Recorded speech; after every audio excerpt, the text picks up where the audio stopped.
Today we are going to be reacting. Yeah. Following along with a Jess and Gabe video.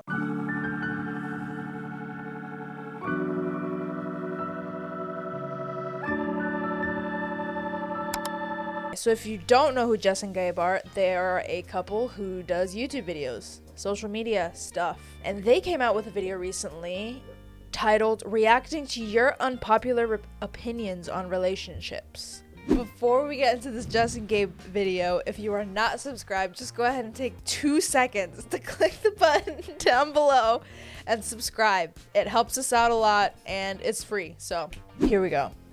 Okay, first one. It's actually a good thing to go to bed angry sometimes.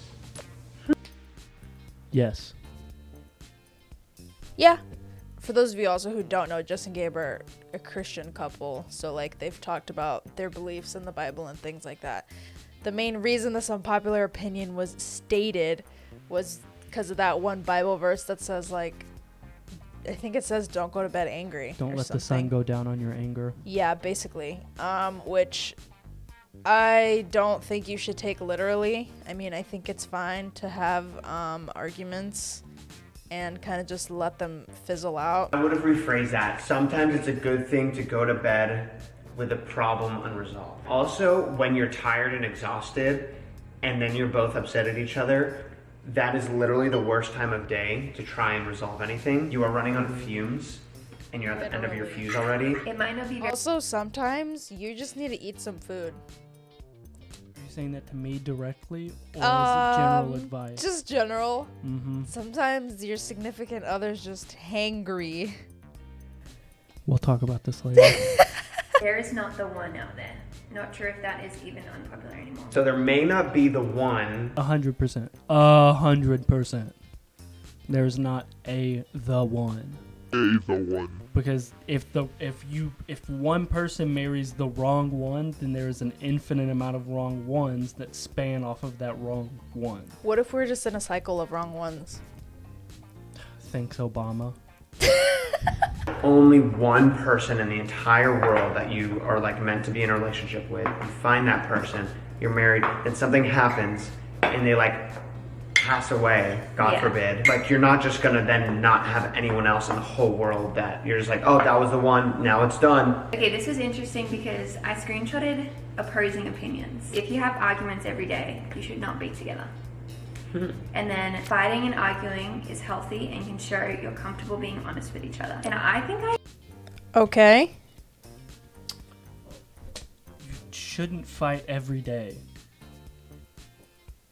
Like if you fight every day, it's just kind of like a living hell. Yeah, that doesn't sound like a good time. Having arguments and fighting is one thing, but fighting every day, like keep fighting and arguing is a sign of a healthy relationship for sure. Because that means you're being honest. Mm-hmm. I heard someone say one time, if you're not arguing, are you even like getting deep enough? And is it just staying all on the surface? Husbands shouldn't have female friends. There was a lot on.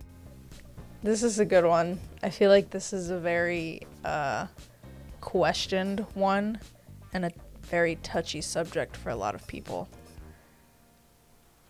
But I disagree. Like, if you are not allowing your significant other to have friends of the opposite sex, I find that very strange and like manipulative and controlling.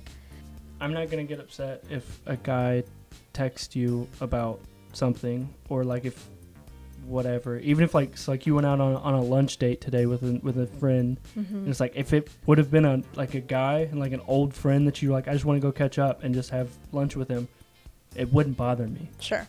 Here that talked about like when you're married having boundaries with like the opposite sex. If I was going out hanging out with like Boundaries, that's a good word. I feel like boundaries are important. Yeah, Yeah. for sure. Have boundaries. Good word.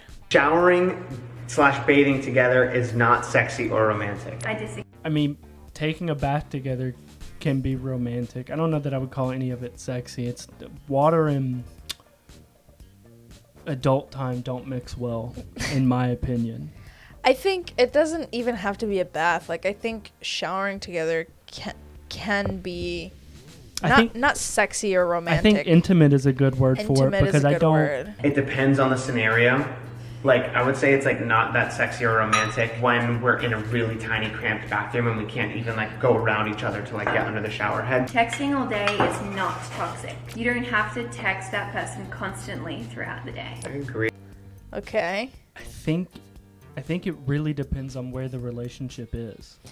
Yeah, so our relationship is a little different because we started off long distance in which we were constantly texting. If you have to be texting all day, then that's toxic. Like if you're in a relationship and the other person's like, no, I need you to talk to me all day, then there's an issue. Correct.